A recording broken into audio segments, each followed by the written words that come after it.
നടി ഭാഗ്യലക്ഷ്മി ടെലിഫോൺ ലൈനുണ്ട്. നടി ഭാഗ്യലക്ഷ്മി, പോലീസ് വളരെ കൃത്യമായി അവരുടെ നടപടിയിലേക്ക് കടന്നിരിക്കുന്നു എന്നല്ലേ മനസ്സിലാക്കേണ്ടത്? ഇത്ര പെട്ടെന്ന് ഒരു പഴുതു പോലും നൽകാതെ ബോബി ചെമ്മണ്ണൂരിനെ കസ്റ്റഡിയിലെടുക്കുന്നു. എന്താണ് പ്രതികരണം? വളരെയധികം സ്വന്തം നടപടിയിലേക്ക് ഹണി റോസ് നീങ്ങിയതിലും അത് വളരെ വേഗത്തിൽ പോലീസ് ആ നടപടിയിലേക്ക് പോയതിലും വളരെയധികം സന്തോഷമുണ്ട്. പക്ഷേ എനിക്ക് ഇവിടുത്തെ നിയമ സംവിധാനങ്ങളോടാണ് എനിക്ക് പറയാനുള്ളത്. ഇനി ഇത്തരത്തിൽ ഒരു പെണ്ണിനെ ആര് ഇങ്ങനെയുള്ള മോശമായ വാക്കുകൾ പറഞ്ഞാലും അത് പ്രചരിപ്പിച്ചാലും ആ പ്രചരിപ്പിക്കുന്ന വീഡിയോ സോഷ്യൽ മീഡിയയിലെ മാധ്യമങ്ങൾക്കെതിരെ ശക്തമായ നടപടിയെടുക്കണം. കാരണം ഒരാൾ പറയുന്നത് പോലെ അത് പ്രചരിപ്പിക്കുന്നതും കുറ്റമാണ്. ഒരു 4 ദിവസം മുമ്പ് ഞാനൊരു വീഡിയോ കണ്ടു, കുറച്ച് പഴയ വീഡിയോ ആയിരിക്കണം. ഒരു പെൺകുട്ടി ഇരുന്ന് ഇയാളെ കൊണ്ട് പറയിപ്പിക്കുന്നു. അന്ന് ഒരു വാക്ക് പറഞ്ഞില്ലേ അവരെ, പെൺകുട്ടിയാണ് ഇത് പറയിപ്പിക്കുന്ന മറ്റൊരു പെൺകുട്ടിയെ കുറിച്ച് മോശമായ ഒരു വാക്ക്, അയാൾ അത് ആവർത്തിക്കുന്നു. അവര് വളരെ ആസ്വദിച്ച് ചിരിക്കുന്നു.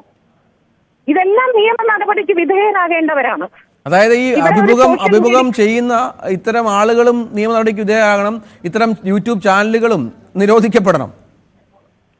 തീർച്ചയായിട്ടും. ഇത് വാസ്തവത്തിൽ നമുക്ക് പോലീസിന് ഒരു സൈബർ സെൽ എന്ന് പറയുന്ന ഒരു വകുപ്പുണ്ട്. ഈ സൈബർ സെല്ലിൽ ഇത്തരത്തിലുള്ള ആളുകളെ സ്വമേധയാ തന്നെ ഇവർ പൂട്ടണം. പല പെണ്ണുങ്ങൾക്കും ഇപ്പൊ ഹണി റോസ് എന്ന് പറയുന്ന വ്യക്തിക്ക് ഒരു സെലിബ്രിറ്റി എന്നൊരു സ്റ്റാറ്റസ് സമൂഹത്തിന് മുൻപിലുണ്ട്. അങ്ങനെ നമ്മളെല്ലാം സിനിമയിൽ പ്രവർത്തിക്കുന്നവർക്കും രാഷ്ട്രീയത്തിൽ പ്രവർത്തിക്കുന്നവർക്കും അതുണ്ട്. സാധാരണക്കാരായ ഒരുപാട് സ്ത്രീകളുണ്ട്. അവരെ കുറിച്ചും ഇതുപോലെ വീഡിയോയും കമന്റുകളും വരുമ്പോൾ അവർക്കെതിരെ എല്ലാം ഇതുപോലെയുള്ള നിയമ നടപടികൾ ഉണ്ടാകുമ്പോൾ മാത്രമാണ് സമൂഹത്തിലെ സ്ത്രീകൾക്ക് കുറെ കൂടി ഒരു ധൈര്യം ഉണ്ടാകുന്നത്. അതാണ് നമ്മൾ ഇവിടെ ചെയ്യേണ്ടത്. അല്ല, ഈ നമുക്കറിയാം ഭാഗ്യലക്ഷ്മി, പൊതുമധ്യത്തിൽ ഇങ്ങനെ നമുക്ക് പല ചടങ്ങുകളിലുമൊക്കെ പങ്കെടുക്കേണ്ട ആളുകളുണ്ട്. അവർക്ക് അവരുടെ വളരെ പ്രൊഫഷണലായി കാര്യങ്ങൾ ചെയ്യണം. വേഷവിധാനങ്ങളിലൊക്കെ പ്രത്യേകതകൾ വേണ്ടി വരും. അവരെയൊക്കെ അങ്ങനെ പോകുന്ന ഒരുപാട് ആളുകൾക്ക് ഇങ്ങനെ അപമാനം നേരിടേണ്ടി വരുന്നു. പക്ഷെ അവരൊക്കെ വളരെ ആർജവത്തോടെ ഹണി റോസിനെ പോലെ മുന്നോട്ട് വന്നാൽ മാത്രമാണ് ഇത്തരം നടപടികൾ സ്വീകരിക്കാനാവുക എന്നുള്ളത് കൂടിയാണല്ലോ. മുഖ്യമന്ത്രിയെ വിളിച്ച് സംസാരിക്കുന്നുണ്ട്. അവർക്ക് നീതി കിട്ടണമെന്ന് അവർ വല്ലാതെ പോലീസ് മേധാവിയുടെ അടക്കം അവർ ആവശ്യപ്പെടുന്നുണ്ട്. അതിന്റെ പശ്ചാത്തലത്തിൽ കൂടിയാണ് പലരും മൗനം പാലിക്കുന്ന ആളുകളും ഉണ്ട് എന്നുള്ളതാണ്. മൗനം പാലിക്കുക മാത്രമല്ല, ഇന്നലെ രാത്രി ഞാൻ ഒരു ചാനലിന്റെ ചർച്ചയിൽ ഞാൻ കണ്ടു, 2 പുരുഷന്മാർ ഇരുന്നിട്ട് അവര് പറയുകയാണ് അങ്ങനെ പറയാൻ പാടില്ല, പക്ഷേ ഈ പറയുന്ന അങ്ങനെ പറയാനുള്ളൊരു അവസരം ഉണ്ടാക്കി കൊടുക്കാനും പാടില്ല. അതായത് ഞാൻ എന്ത് വസ്ത്രം ധരിക്കണം, ഞാൻ എങ്ങനെ നടക്കണം, ഇതൊക്കെ ഇവർ തീരുമാനിക്കും. ഇവർ തീരുമാനിക്കുന്നതിനനുസരിച്ച് വേണം മറ്റുള്ളവർ സഞ്ചരിക്കാൻ. 2 പേർ ചാനലിൽ ഇരുന്ന് ചർച്ച ചെയ്യണത് ഒന്ന് ആലോചിച്ച് നോക്കൂ.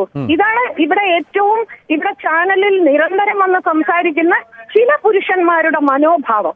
എല്ലാവരുമല്ല, അത് പ്രത്യേകിച്ച് ഈ 2 പേര് നിരന്തരം സ്ത്രീകൾക്കെതിരെ സംസാരിക്കുന്ന 2 പേരാണ്.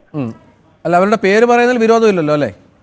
എനിക്ക് പേര് പറയുന്നതന്നെ രാഹുൽ ഈശ്വറും മറ്റേ എന്താണ് സജി നമ്പ്യാട്ട് 2 പേരും ഇരുന്ന് പറയുന്നു. 2 പേരും ഇരുന്ന് പറയുകയാണ് അതിനുള്ളൊരു സാഹചര്യം ഉണ്ടാക്കി കൊടുക്കരുത്. അതെന്ത് ന്യായീകരണമാണെന്ന് എനിക്ക് മനസ്സിലാവുന്നില്ല. അവരവർക്ക് കംഫർട്ടബിൾ ആയിട്ടുള്ള വസ്ത്രം ധരിക്കുന്നു. അതിന് ആർക്കാണ് ഇത്ര കണ്ണുകടി? തീർച്ചയായും അത്തരം ആളുകളെ കൂടി അത്തരം ആളുകളെ കൂടി നമ്മൾ ഈ പറഞ്ഞതുപോലെ എന്താണ് അത്തരത്തിൽ വിലക്കേണ്ടതുണ്ട്, അല്ലെങ്കിൽ അത്തരത്തിലുള്ള ആളുകളുടെ വായടപ്പിക്കേണ്ടതുണ്ട് എന്നാണ് ശ്രീമതി ഭാഗ്യലക്ഷ്മി അഭിപ്രായപ്പെടുന്നത്. ഏതായാലും